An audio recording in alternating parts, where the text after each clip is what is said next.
என்றால் 10 தலை 20 கைகள், ஆமா 2 காலு 20 கண்ணு. ஆமா இப்படிப்பட்ட தோற்றத்தோடு வந்து பிறந்தான் வீரவிபத்திரன். ஆமா பிறந்த வீரவிபத்திரன் ஒன்று கொட்ட வேண்டும். ஆமா தம்படகாரர் வந்தாச்சு. அப்ப இதோ வர்றேன் தந்தையே. இப்படி இதோ வருகின்றேன் என்று இந்த சாடி நான் ஒரு 7 கடலையும் ஒரே சாட்டமாக சாடி வருகின்றான். அட்டே தக்கராஜனே என்று கோட்டை கதவை ஓங்கி ஒரு அடி அடித்தான். அட்டே தக்கராஜன் சொல்லக்கூடிய அளவுக்கு இந்த கோட்டையில உள்ள ஆளியார் வெளியே வந்து பாக்குற ஒரு 10 தலையோட ஒரு பூச்சி இருக்கிறான். 10 தலை பூச்சி அட்டே சிங்கிள் தலை பூச்சி யாரடா இங்க வந்து அகற்றா? அட்டே தக்கராஜன் என்பது யாரு? நான் தான்டா. நீ யாருடா? நான் தான் வீரவிபத்திரன். நான் எதற்காக இங்க வந்திருக்கிறேன் தெரியுமா? உன்னை கொல்றதுக்காக வந்திருக்கிறேன்டா. அது உங்க அப்பனால முடியாதுடா.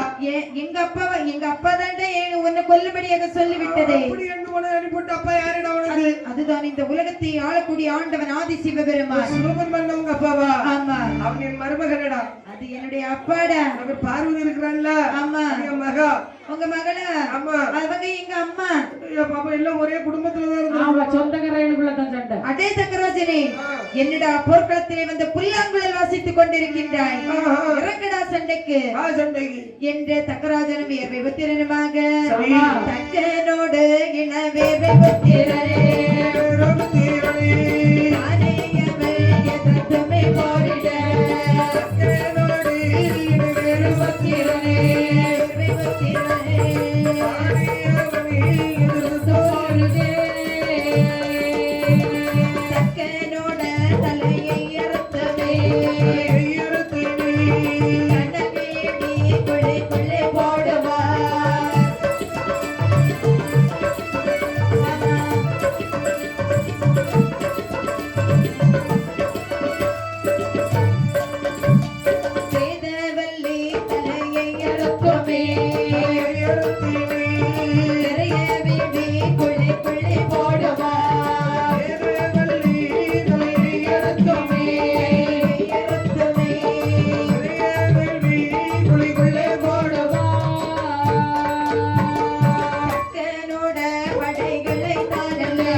கடுமையாக சண்டையிட்டார்கள். தக்கனுடைய தலையர் தான் வீரவிபத்திரன் வேள்வி குழிக்குள்ளே போட்டு எரித்து விட்டான். தக்கனுடைய மகள் மனைவி பார்வதா அதாவது தலையறுத்தான் வேலியில போட்டு எரித்தான். ஆமா எதிர்த்தவர்களை நாம் கொண்டான். தம்பட்ட ஓசையானது முளைக்கு அப்படி தக்கன் பட்டான் பட்டான் என்ற ஓசையானது சிவபெருமான் காலில் எட்டது. பார்வதி தேவியானவள் ஓடோடி வந்து பகவான் இடத்துல சொல்லுகின்றார். என்ன சொல்லி அந்த தக்க அவரக்கோட்டை எப்படி இருக்கின்றது தெரியுமா? ஆடறுத்த அகப்பனோடு அகப்பனோடு